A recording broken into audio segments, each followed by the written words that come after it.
Thank you, Mr. Chairman. I think we all agree in all the COVID relief bills, the main focus is on confronting this virus, rounding the corner, and helping families and small businesses who are struggling.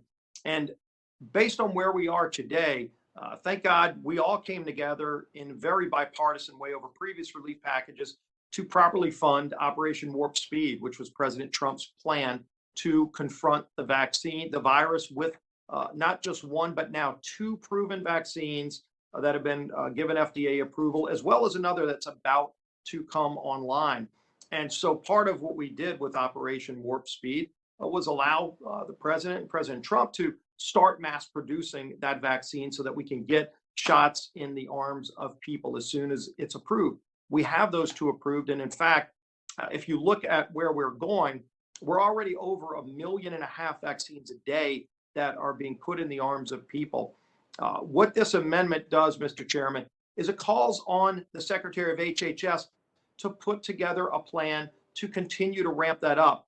We should have a goal of getting not 100 shots in arms in the first 100 days of the Biden administration, but in fact, we can do 200 million shots in arms if we all pull together and if we're all bold. I've been calling on the Biden administration to put this plan in place for weeks now. I know initially when they said that they came in office, they tried to say there was no plan.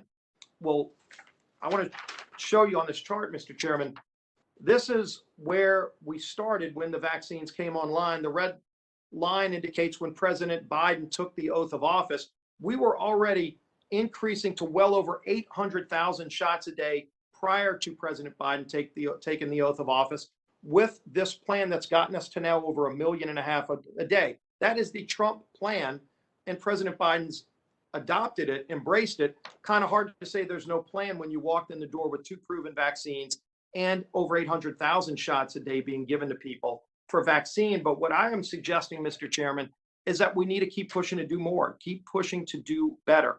And so we've heard a lot of talk about what's in the bill, what's not in the bill. Clearly, there's hundreds of billions of dollars in this package that has nothing to do with COVID relief. And in fact, bailing out states that were failing prior to COVID with hundreds of billions of dollars. A suggestion that these states are just completely shut down without extra money. Just look at California Governor Gavin Newsom just last week announced more than $10 billion in additional money that his state has. I think if you look at his quotes, Mr. Chairman, the California governor last week said, quote, "We're announcing today $10.3 billion of additional cash above our projections." That was just last week from Governor Newsom. He talked about how he's going to use that to do more things, put more vaccines out there. Of course, we fully funded the vaccines that we have today, this chart right here. What you look at, though, is what we still can do. Again, we've called on the administration, the Biden administration, to put together a plan to go above the Trump plan, to go to 200 million in the first 100 days. For whatever reason, they won't get that to us. But this urges them to do it. But what it also does is even more important. And it says, once they do that, we don't have to come back to Congress. We don't have time to wait. I know it's been suggested earlier, some are saying we should wait for another day. I would just repeat what our ranking member, Ms. McMorris-Rodgers, said, is why not today? If the administration does come back with that plan to do 200 million vaccines in shots in arms in the first 100 days, they shouldn't have to wait to come back to Congress to get that done. We've got a bill right here, right now.